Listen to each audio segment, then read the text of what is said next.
To my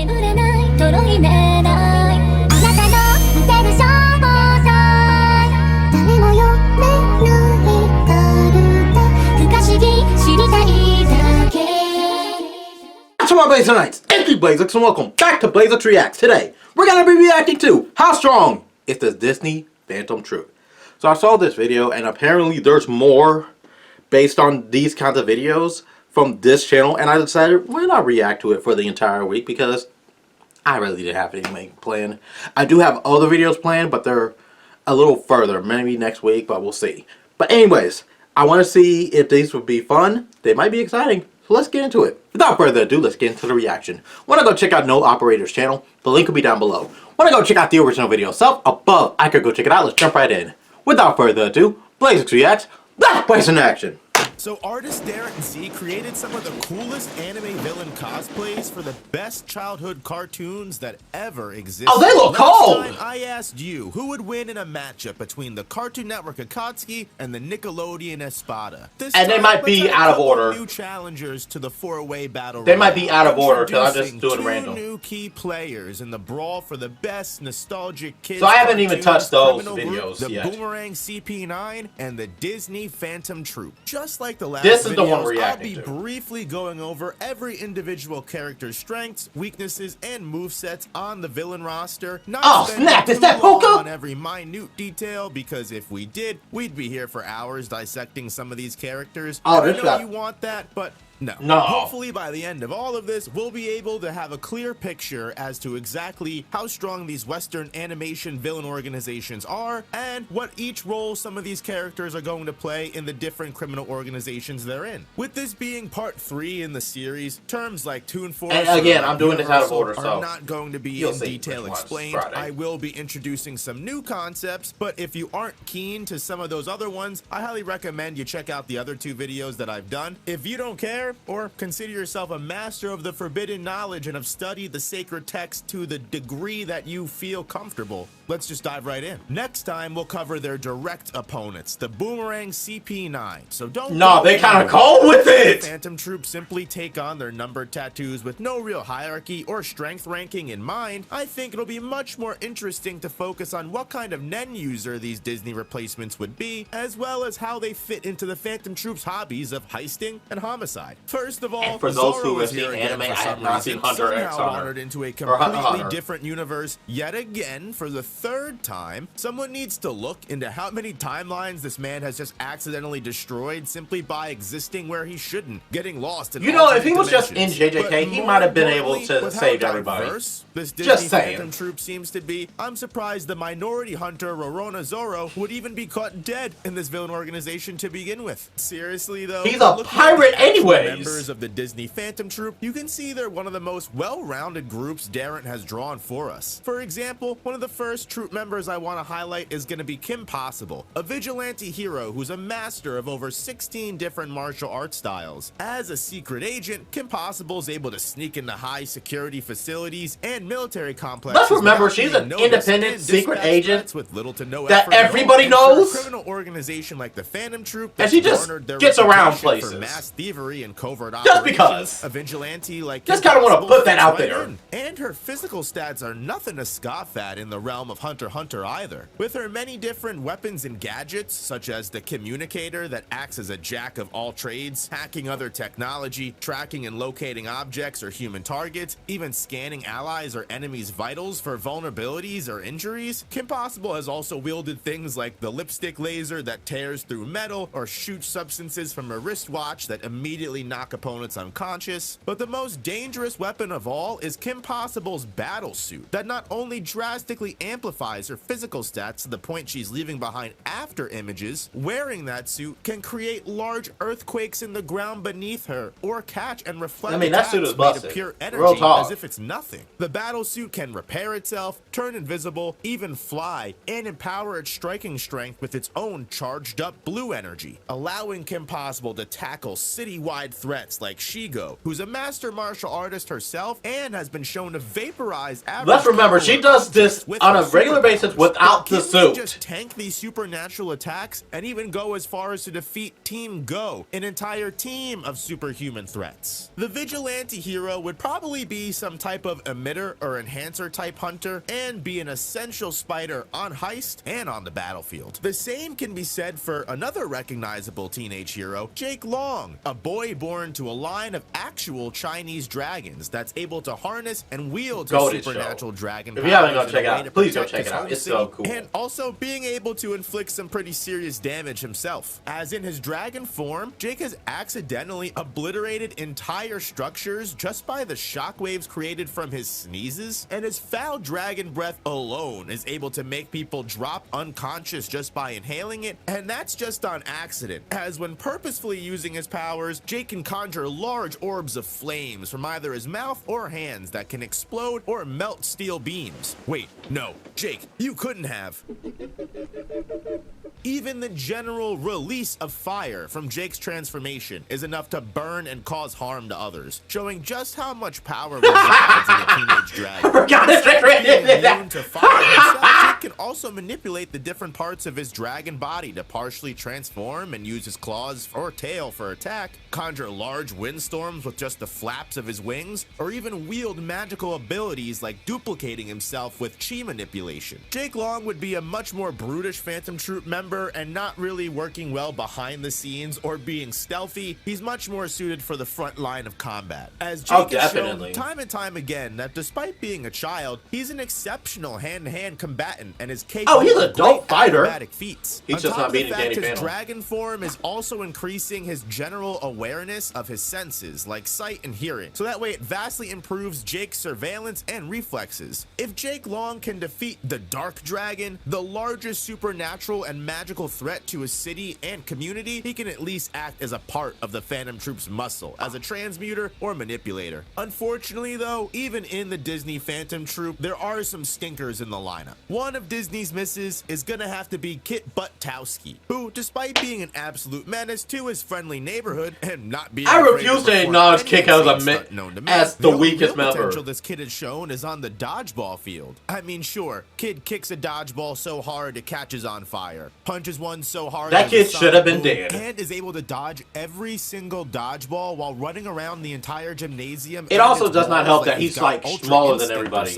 Actually, it's less of a target. He might actually be kind of strong, but oh, he is kind of strong because he can survive long falls or put human-sized Junji Ito craters in the ground doesn't mean he can actually endure going up against a heist with other Nen users or mafia members. The child is also often way too much of a risk taker for his own good and repeatedly gets himself hurt instead of actually ever completing his stunts half the time. Kit Buttowsky would play his best position in a behind-the-scenes role for the Phantom Troop as some kind of like stuntman with enhancement Nen maybe, or like crazily enough, I could even see Kit Buttowsky being some mad scientist specialist Nen type. Because, and I mean, hear me out on this one, when it comes to being a unique individual who is willing to do whatever it takes to accomplish what he sets his mind to, Kit Buttowsky has proven himself quite the intelligent psychopath in certain situations, completing a month's worth of homework in one night. Also, he could free up his schedule to work on a vehicle that would be capable of breaking the sound barrier, and that's just all in one day. I mean, this requires some level of extreme resolve and genius, making me think I mean, he's not wrong. I remember that episode. That was cool. Crazy inventor or strategist type that, while making absolutely no sense at all to his teammates, would somehow always come to the correct conclusion or best outcome, despite it seemingly appearing as the most dangerous option to go through. Speaking of other characters that would probably play better roles in the background than being on the front lines, would be the twins from Gravity Falls, Dipper and Mabel Pines. Now, a character like Dipper is the embodiment of prep time. Bro is always coming to every single situation with some kind of complicated plan, even to the point that just asking a girl to the dance was a point-by-point mission. And Mabel herself is responsible for solving crime mysteries that no police officer or detective was capable of figuring out on their their own in like 100-year time spans. The twins' genius does not extend to just plain preparation either, as even mid-crisis, both Mabel and Dipper have proven their ability to think on the fly. I mean, Dipper's quick wit is what led to the creation of the crystal flashlight, which is an invention that's capable of changing someone's size or just outright increasing their strength, something that can definitely extend to Dipper's allies. And Dipper also personally has access to other weapons like the memory gun that can disrupt enemies' neural pathways and directly delete their memories, or the magnet why could I gun see that this can happening? magnetize objects and attract them from afar for offense or defense. Mabel herself is an expert in building extremely dangerous pyrotechnics or creating bombs from household disposables. With the amount of paranormal threats they've both faced, their resolve under pressure is commendable. Dipper was willing to throw hands with literal hands, and Mabel showed she's just as capable as her brother because she literally physically beat Dipper in a fight while he was possessed by Bill Cipher. We also can't forget about the time that Dipper completed fair, but his sure. Minotaurs, meaning he's capable of smashing an entire boulder and enduring the pain hole. But the twins have also survived colossal explosions, stood up against planetary threats like Bill Cipher, and while I wouldn't put Dipper or Mabel in the same tier of power as like Kim Possible, They would probably could be both more make like experienced hunters Science. who honestly could fit Sciencey? into any category of Nen. Whereas someone who I think comes a little bit closer to Kim Possible in overall ranking would be Randy Cunningham. Yes, my The boy! latest possible name you could ever give to a ninja. But despite only being in 9th grade, after receiving the ninja mask and saving I his actually town did from get to meet multiple Ben different Forge, too. Shinobi-related threats, Randy is Who's cool? actually quite the capable combatant and shadow assassin. Randy the 9th grade ninja is exceptionally adept at all different types of weaponry, such as grappling hooks Technically, for he's stealthy only adept transportation, when in chain the sickles suit, for but long-range sure. fighting, or special ninja bombs like smoke, freezing, or stun grenades. Randy's favorite melee weapon is his katana that he can dual wield if he so chooses. And whether he's fighting monsters, robots, or the forces of magic, the 9th grader always comes out of the battlefield somehow. God, this was such a good show. Randy Why did Cunningham Disney has cancel proven himself this? Stronger than villains in his universe like Lucius O Thunderpunch that have obliterated large meteors with their strikes, adapting to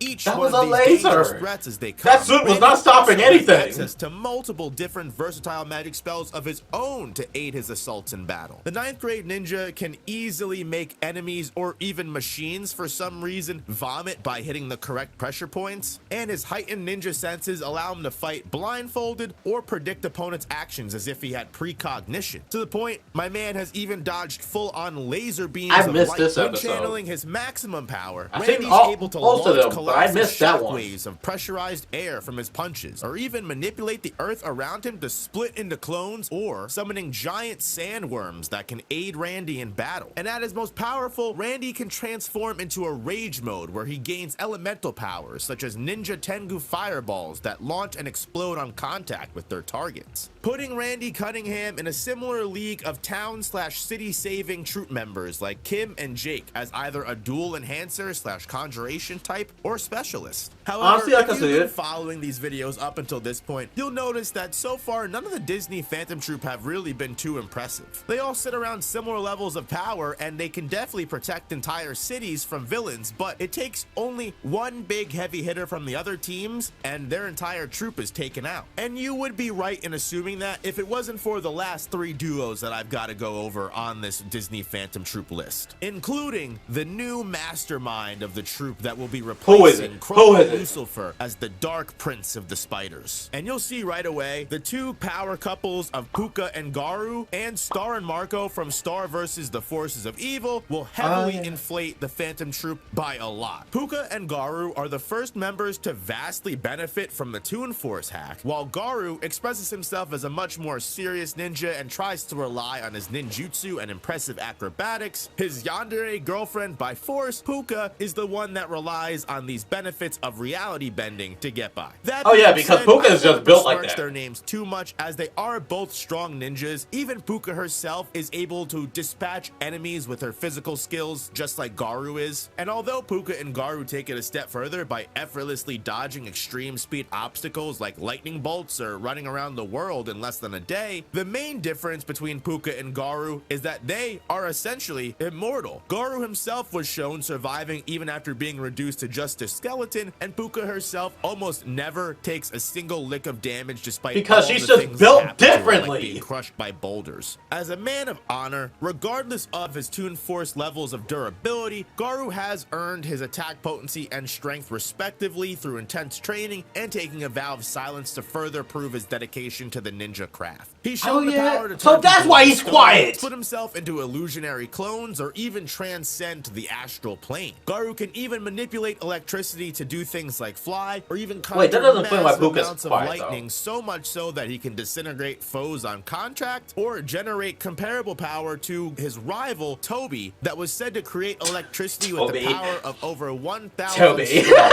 effortlessly take down large buildings. And then there's Puka, who's transformed both her and Garu into star constellations in the sky without hesitation, or just created humongous vicious weather by being in a foul mood. With her control over reality, Puka has also acknowledged the existence of other universes, such as Sailor Moon, and conjured her wand outfit in order to make use of all of her powers and transcend dimensions. Puka has once also evolved into a transformation known only as Noodle Girl, where even just by taking footsteps, the entire earth itself quaked in fear. She is like literally if Roar XD was a fighting style, which I think should easily classify her as a high-tier member of the Disney troupe, and most likely a specialist, since Puka kind of just manipulates the universe to her will. I didn't think the more Puka was built this traditional Lightning differently. Ninja Garu probably sits somewhere closer to Killua on Transmuter, or maybe even Emitter. And our next power couple, Star and Marco, I think take the cake as the strongest members of the entire Disney troupe. Because if you're not familiar with Star versus the forces of evil, welcome to the club. Honestly, the more I found out, the more terrified I got. Star Butterfly is a princess from another dimension that possesses a wand and capacity for magic that could one day result in the destruction of multiple universes. Actually, having already deleted some in the past, albeit those dimensions were fixed afterwards by her very same magic, wielding the Butterfly family's royal magic wand. By the end of her series, Star Butterfly is an exceptional combatant that's able to combine her genius intelligence and adaptability with her wand's extreme magical prowess to wield power that has saved the multiverse on many occasions. On screen, Star has shown the ability to create portals to other dimensions, or use an all-seeing eye that can find any person or anything, no matter where or when they are. And on the battlefield, the princess can conjure giant butterfly wings to increase her agility and mobility, while also launching powerful magic attacks like barrage of explosive leeches that blow up on contact, or ice beams that can freeze opponents and even manipulate full blizzards. Which is sure all great, right? But what makes her better than some of these previous entries? Because she built different! Take a look at one of Star's spells in her little book that you can see the kind of extremities she's capable of bringing out. Because despite that low experience she has, Star's royal wand isn't put on some kind of restriction or limiter. From the get-go,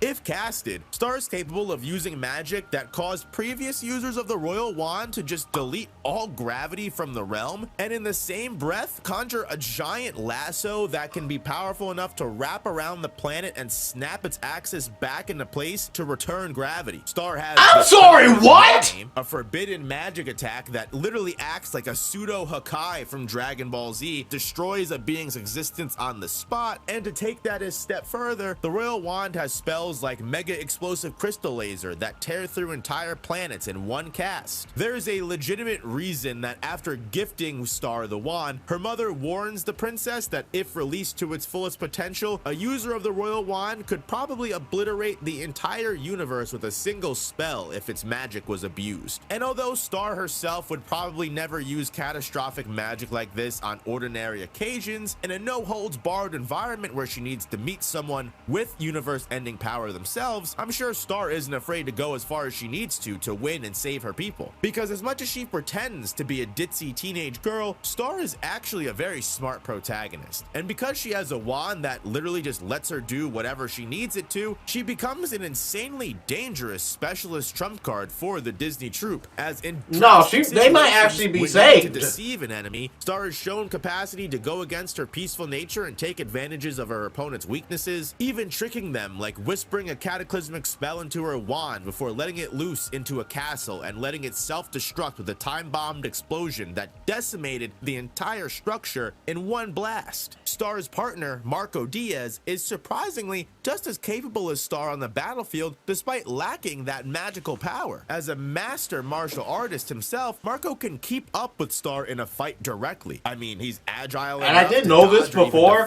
but apparently that as well as compared to her the guy who voices Marco also voices Itadori. Marco's fighting hundreds of robots, monsters, or even clones. Whether it takes Marco 16 years or 2 seconds, he will take down all of his opponents and win. And like, that's not an exaggeration. I shit you not, there's a timeline where Marco literally had to survive 16 years fighting non-stop. And like, he just brushes that off like it's nothing. Marco has defeated trained groups of knights with his arms tied to his sides. He's damaged magical beings like Mitoria after she absorbed the power of multiple souls. So regardless if he's playing second fiddle or not, Marco is a great bare bones enhancer that has even shown the ability to make use of Star's wand, making the two characters inseparable. However, power isn't everything in the Phantom Troupe, which is why I think the perfect replacement for Frollo Lucifer as the leader of the Spiders, that role goes perfectly for Phineas Flynn and his adopted brother Flynn, as the cold, calculating, yet extremely compassionate let's see how they match up. teammates leader of the Shadow organization. I think the position couldn't be better suited for the extremely big-brained and normally pacifistic Phineas. And considering Ferb is mostly just that sidekick that helps Phineas with his adventures and ideas, that is his partner in crime. Don't outside of their put him down. Toon Force durability and reality bending, most of Phineas and Ferb's power stems from Phineas's genius intelligence. They've created reality bending inventions like it's an everyday occurrence, such as omniscient supercomputers that can strategize every outcome, or molecular separators that can literally and figuratively take people apart. The brothers have built spaceships to travel to outer space, or even created portals that can access alternate dimensions. Yeah, let's remember, they're like, what, 12? The past or future. And the thing that separates characters like Phineas and Ferb from other duos like Dipper and Mabel, while diving deeply into the supernatural in Gravity Falls, they do not have the same kind of insane Toon Force that Phineas and Ferb do, as their inventions not only exceed the other Genius Troupe members on grounds of scale, considering no other member has developed a robot that was able to conjure a force field around the entire galaxy, quote unquote, just because, but the brothers' capacity to manipulate reality itself allows them to shift entire environments or just bare bones. I wonder what did happen to that, because that should still be in the galaxy. The world was a Broadway set for them. Still. What if I told you that actually none of this was Toon Force, and there was a legit real-world explanation as to why Phineas and Ferb have such a strong control over reality itself? In a special crossover episode, Baljeet discovers that he has enough evidence and logical data to scientifically prove a new natural law of the universe. He entitles it the Phineas and Ferb effect. By emitting positive aura from their bodies, both Phineas and Ferb have actually, Milo a Murphy effect should be on in the same physical universe. realm's And if you put Hansel and Gretel just by too, existing, the two brothers' that would put them alone on a influences similar reality scale. in such a way that the universe must always shift in accordance with their supernatural good luck, meaning any threat that goes against the brothers will inadvertently miss them, or even worse, be reflected right back on themselves, making Phineas and Ferb two nigh immortal beings capable of not only creating any situation they put their minds to, of course they are, inversely incapable of having any bad thrown in their direction, as specialists who can work in the shadows and direct the troop with what they should do that day. Phineas and Ferb can lead their fellow criminals proudly, commanding respect regardless of their less dangerous. Is that an Omnitrix? Also, is that the Infinity Gauntlet? They have both the Omnitrix and the Infinity Gauntlet, so take that as you will. How strong do you think the Disney Phantom Troupe are compared to the other three villain groups? More importantly, what are their chances of beating the Boomerang CP9? Let me know what your thoughts are down in the comments below, and make sure you hit and I will like react to all of them that you enjoyed the video. But days. Even more importantly, make sure that you subscribe so you don't miss the next video in the series that goes over everybody in the Boomerang CP9. And if you haven't already, I don't know if that will be the next next other video. videos that cover the Nickelodeon, the Spot, and Cartoon Network Akatsuki, and I will see you guys in the next one. Peace, peace. I'm gonna plan to react to the Nicktoon stuff first, then the Cartoon Network stuff. Because, let's be real with this stuff, I'm a Cartoon Network fan. But overall, I think they have a chance at duking it out with the other 5. It should be interesting. I definitely think the heavy hitters will be Star and Marco, as well as Puka and Garu. Because I'm just kind of being favoritism. I think they're a peak. I definitely think more or less that you can have those people in the background trying to make stuff and come up with a plan behind the scenes. It do seem like an all-around perfect squad. Again, I've never seen Hunter x Hunter, so I don't know how good they are when compared to the actual versions of these groups. But you guys can tell me down below which are your favorite. I think, personally speaking, Jake or Kim or Randy might be my favorite, because I grew up watching those shows. Well, I grew up more watching Kim Possible and Randy Cunningham. I watched some of American Dragon Jake Long. I hated when they changed the art style, because the art style, oof. No offense to the show. The new art style was a big, ugh. But this is good. I like this. I can't wait to watch the next ones.